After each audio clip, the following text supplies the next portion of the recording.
এবং রাজকাল খরচ সারা চিকিৎসাদেরকে চিকিৎসায় ঢুকিয়ে নিয়েছে।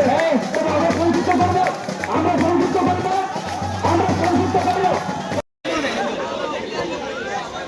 গোলে সম্ভাবনা কিন্তু না। 88 নাম্বার খেলোয়াড় ইমন।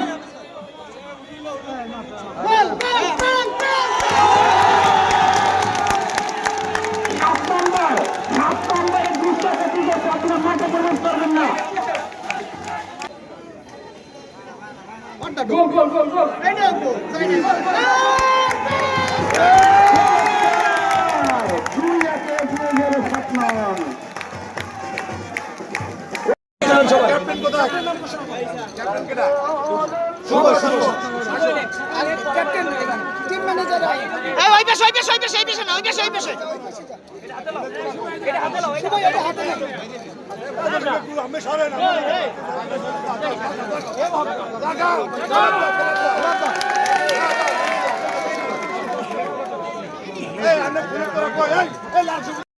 কালাগালি বাজার ক্লাবকে ফুটবল উপহার দিচ্ছেন, তা গ্রহণ করছেন কালাগালি ক্রীড়ার পক্ষ থেকে সভাপতি সাধারণ সম্পাদক নেতৃবৃন্দ এবং ফুটবল বিভাগের সভাপতি সাধারণ